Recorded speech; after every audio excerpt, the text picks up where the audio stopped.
കൊല്ലം ജില്ലയിലെ സ്വകാര്യ ബസ് പണിമുടക്ക് പൂർണ്ണതയിൽ. സ്വകാര്യ ബസ് സംയുക്ത സമരസമിതി ഇന്ന് രാവിലെ 9:30 കടയ്ക്കലിൽ നടത്തിയ പ്രതിഷേധ മാർച്ചിൽ നൂറുകണക്കിന് തൊഴിലാളികളും ബസ് ഓപ്പറേറ്റർമാരും പങ്കെടുത്തു. സംയുക്ത സമിതി പ്രതിനിധികളായ ബാബു ശ്രീലകം, ഡോക്ടർ സാജിദ് അൽ അർജുൻ, അഫ്സൽ ദില്ലൂസ്, വിമലൻ ചിലമ്പ്, പ്രഭുലാൽ, നവാസ് SMS, തൻസീൽ, അക്ഷയ്, ജുനൈദ് എന്നിവർ നേതൃത്വം നൽകി. സ്വകാര്യ ബസ്സുകളുടെ നടത്തിപ്പ് പ്രയാസം മനസ്സിലാക്കി ഗവൺമെൻറ് അനുകൂലമായി നിലപാട് സ്വീകരിക്കണമെന്ന് പ്രതിഷേധ സമാപനത്തിൽ അഭ്യർത്ഥിച്ചു. നമ്മളിന്ന് സ്വകാര്യ ബസ് അഭിമുഖീകരിച്ചുകൊണ്ടിരിക്കുന്ന വലിയൊരു പ്രതിസന്ധി ഘട്ടത്തിലാണ് നമ്മളുള്ളത്. ഈ ഒരു സാഹചര്യം എന്താണെന്ന് ജനങ്ങളെ അറിയിക്കുന്നതിനും ഗവൺമെൻറ്റിൻ്റെ ശ്രദ്ധ പിടിക്കുന്നതിനും വേണ്ടിയിട്ടാണ് ഇന്നിപ്പോൾ നമ്മൾ ഇങ്ങനെ ഒരു പ്രതിഷേധ പരിപാടി സംഘടിപ്പിച്ചിട്ടുള്ളത്. ആദ്യമായിട്ട് തന്നെ പറയട്ടെ, സ്വകാര്യ ബസ്സുകളെ സംബന്ധിച്ചിടത്തോളം കുറേ വർഷങ്ങളായി വളരെ പ്രതിസന്ധിയിലാണ്. ഈ ഒരു സാഹചര്യം നിലനിൽക്കുന്ന ഘട്ടത്തിലാണ് ഈ ഒരു സ്ത്രീകൾക്ക് സൗജന്യ ടിക്കറ്റ് സംവിധാനത്തിലൂടെ ഈ പ്രിയദർശിനി എന്നുള്ള ആ ഒരു സംവിധാനം കൊണ്ടുവന്നത്. ഇതോടുകൂടി നമുക്ക് ഈ പ്രൈവറ്റ് ബസ്സുകളിൽ സ്ത്രീകൾ യാത്രക്കാർ കയറുന്ന കാര്യത്തിൽ വളരെ ഒരു ബുദ്ധിമുട്ട് തന്നെയാണ്. സൗജന്യമായിട്ട് യാത്രാ സൗകര്യങ്ങൾ ഒരുക്കിയപ്പോൾ വർഷങ്ങളായിട്ട് ഈ പ്രൈവറ്റ് ബസ് പ്രസ്ഥാനത്തെ ആശ്രയിച്ചു കൊണ്ടിരുന്ന സ്ത്രീകൾ KSRTCനെ സമീപിച്ചുകൊണ്ടിരിക്കുകയാണ്. അതുകൊണ്ട് തന്നെ നമുക്ക് കാര്യമായിട്ടുള്ള കളക്ഷനാണ് നഷ്ടപ്പെട്ടുകൊണ്ടിരിക്കുന്നത്. ഈ ഒരു പ്രസ്ഥാനം മുന്നോട്ട് കൊണ്ടുപോകുന്ന കാര്യത്തിൽ ഓണർമാരെ സംബന്ധിച്ചിടത്തോളം, തൊഴിലാളികളെ സംബന്ധിച്ചിടത്തോളം വളരെയധികം പ്രതിസന്ധിയാണ്. 15,000-ഓളം വരുന്ന സ്വകാര്യ ബസ്സുകളാണ് ഇന്ന് കേരളത്തിൽ നിലവിലുള്ളത്. നേരത്തെ 37,000-ഓളം സ്വകാര്യ ബസ്സുകൾ ഉണ്ടായിരുന്ന സാഹചര്യം നിലനിൽക്കുന്ന ആ ഒരു ഘട്ടത്തിൽ കോവിഡിന് ശേഷം 15,000-ഓളം വരുന്ന സ്വകാര്യ ബസ്സുകളാണ് നിലവിലുള്ളത്. ഈ സ്വകാര്യ ബസ്സുകൾ നടത്തിക്കൊണ്ടു പോകുന്നതിന് വേണ്ടിയിട്ട് വളരെയധികം പരിശ്രമിച്ചുകൊണ്ടിരിക്കുന്ന ഈ ഓണർമാരും തൊഴിലാളികളും ഇന്ന് വളരെ വലിയൊരു പ്രതിസന്ധിയിലാണ്. അതുമാത്രമല്ല, 35,000-ഓളം വരുന്ന തൊഴിലാളികളുണ്ട്. അവർക്ക് ജോലി നഷ്ടപ്പെട്ടുകൊണ്ടിരിക്കുന്ന ആ ഒരു സാഹചര്യവും നിലനിൽക്കുകയാണ്. ഇതെല്ലാം നമുക്ക് ഈ സ്വകാര്യ ബസ് വ്യവസായത്തെ ചേർത്ത് പിടിക്കാൻ ഗവൺമെൻറ് തയ്യാറാവണം. കാരണം റോഡ് ടാക്സ് അത് നമ്മൾ കൃത്യമായിട്ട് അടച്ചുകൊണ്ടിരിക്കുന്ന ആളുകളാണ്. ഇപ്പോൾ കഴിഞ്ഞ ഒരു 2 ആഴ്ച മുന്നേ ഈ പറഞ്ഞ പോലെ തന്നെ ഇപ്പോൾ ചുരുങ്ങിയ ദിവസങ്ങൾ മാത്രമേ ആയിട്ടുള്ളൂ, ഒരു 20-24 ദിവസം മാത്രമേ ആയിട്ടുള്ളൂ. അപ്പോഴേക്കും തന്നെ നമുക്ക് ഈ സ്വകാര്യ ബസ്സുകളെല്ലാം റോഡിലിറക്കാൻ പറ്റാത്തൊരു ബുദ്ധിമുട്ടായിക്കൊണ്ടിരിക്കുന്ന സാഹചര്യമാണ്. 2,500 മുതൽ 4,000 വരെയാണ് ഡെയിലി കളക്ഷൻ നമുക്ക് നഷ്ടപ്പെടുന്നത്. അങ്ങനെയാണെന്നുണ്ടെങ്കിൽ നമുക്ക് ഡീസൽ അടിക്കാനോ ഈ ബസ്സിൻ്റെ മെയിൻ്റനൻസ് ചെയ്യാനോ തൊഴിലാളികൾക്ക് ശമ്പളം കൊടുക്കാനോ നമുക്ക് സാധിക്കുന്നില്ല. ഈ ഒരു അവസരത്തിൽ ഈ ഒരു പ്രസ്ഥാനത്തെ ചേർത്ത് പിടിക്കാൻ ഗവൺമെൻറ് തയ്യാറാവണം. KSRTCയുടെ ഷെഡ്യൂൾ പരിഷ്കരിക്കണം. അതുമാത്രമല്ല, പൊതുഗതാഗതത്തിൽ സ്വകാര്യ ബസ്സുകൾക്ക് കിട്ടേണ്ട എല്ലാ ആനുകൂല്യങ്ങളും നമുക്ക് നൽകണം. അതുമാത്രമല്ല, ചെറുകിട വ്യവസായത്തിൽ നമ്മുടെ സ്വകാര്യ ബസ്സിനെ ഉൾപ്പെടുത്തണം. ചെറുകിട വ്യവസായത്തിൽ ഉൾപ്പെടുത്തിയിട്ട് അതിന് കൊടുക്കേണ്ട ആനുകൂല്യമെല്ലാം കൊടുക്കണം. അപ്പോൾ ഇത്തരത്തിലുള്ള ആശയങ്ങളാണ് നമ്മൾ മുന്നോട്ട് വയ്ക്കുന്നത്. നമ്മുടെ ഈ ഒരു പ്രതിഷേധമെന്ന് പറയുന്നത് ജനങ്ങൾ അറിയണം. KSRTCയുടെ ഷെഡ്യൂൾ പരിഷ്കരിച്ചുകൊണ്ട് തന്നെ നമ്മുടെ ഈ പൊതുഗതാഗതത്തിന് ഏറ്റവും കൂടുതലായിട്ട് ഒരു സാധ്യത നമ്മുടെ ഈ ഒരു പ്രൈവറ്റ് ബസ് പ്രസ്ഥാനത്തിന് കിട്ടണം. കാരണം 10,000-കണക്കിന് വരുന്ന തൊഴിലാളികൾക്ക് ജോലി നഷ്ടപ്പെട്ടുകൊണ്ടിരിക്കുകയാണ്.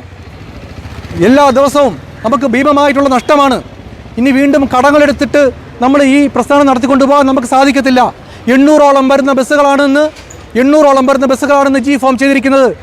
അത് പ്രവർത്തിപ്പിക്കാൻ പറ്റാത്ത സാഹചര്യങ്ങളിൽ പല ജില്ലകളിലായിട്ട്, പല RTOകളിലായിട്ട് 800-ഓളം ബസ്സുകളാണ് നമുക്കിന്ന് G-Form ചെയ്തിരിക്കുന്നത്. അപ്പോൾ ഈ ഒരു സമയത്ത് നമ്മളെ താങ്ങി നിർത്താൻ ഗവൺമെൻറ് തയ്യാറാവണം. നമ്മളെ ചേർത്ത് പിടിക്കുക തന്നെ വേണം. ഈ പ്രൈവറ്റ് ബസ് പ്രസ്ഥാനത്തെ ആശ്രയിച്ച് ആയിരക്കണക്കിന് ജനങ്ങളാണ് ഈ പറയുന്ന ബൈറൂട്ട് മേഖലകളിലൊക്കെ ഉള്ളത്. അവർക്കൊക്കെ ഇന്ന് വളരെയധികം പ്രയാസം തന്നെയാണ്. അവരെ മനഃപൂർവ്വം ബുദ്ധിമുട്ടിക്കാൻ വേണ്ടിയിട്ട് ചെയ്ത ഒരു പ്രതിഷേധമല്ല.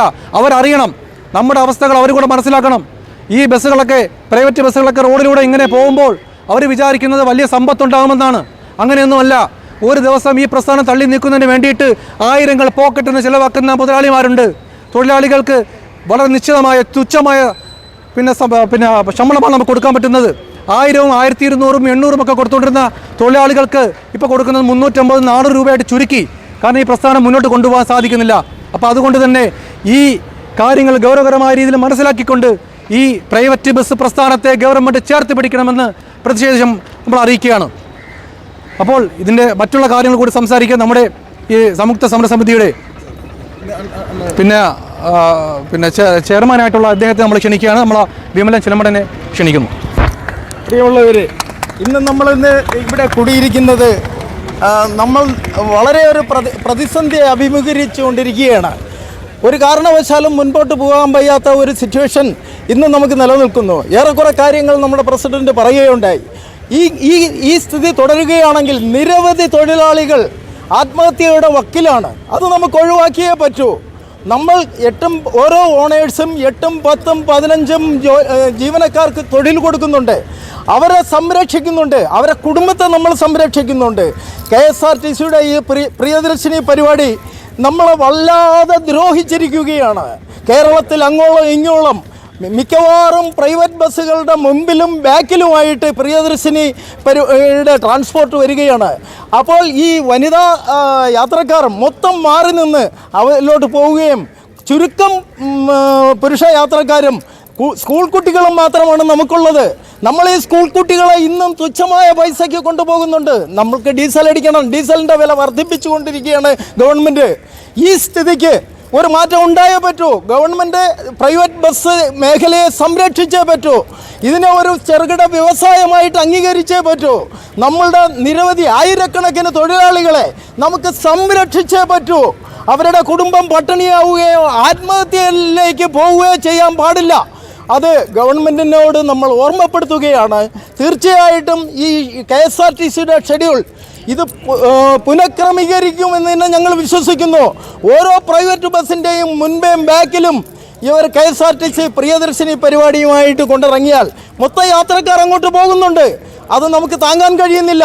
ഈ ബസ് മേഖലയ്ക്ക് താങ്ങാൻ കഴിയുന്നില്ല. നമ്മളുടെ ഈ തൊഴിലാളികളെ പട്ടിണിക്കിടാൻ കഴിയില്ല. ആയതിനാൽ ഗവൺമെൻറ്റിൻ്റെ ഭാഗത്തുനിന്ന് സത്വരമായ ഒരു നടപടി ഉണ്ടാകുമെന്നും നമുക്ക് അനുകൂലമായ ഒരു നടപടി ഗവൺമെൻറ്റിൻ്റെ ഭാഗത്തുനിന്ന് ഉണ്ടാകുമെന്നുള്ള വിശ്വസിച്ചുകൊണ്ട് ഞാൻ എൻ്റെ വാക്കുകൾ അവസാനിപ്പിക്കുന്നു. താങ്ക്സ്. ഇതിൽ നിന്ന് പങ്കെടുത്ത എല്ലാവർക്കും നന്ദി, നമസ്കാരം.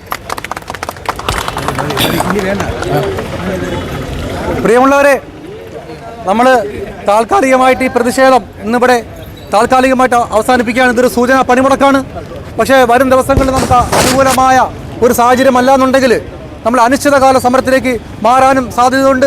അതുകൂടി ഈ അവസരത്തിൽ ഓർപ്പെടുത്തിക്കൊണ്ട് നിർത്തുന്നു. ഇവിടെ പങ്കെടുത്ത എല്ലാവർക്കും നന്ദി, നമസ്കാരം.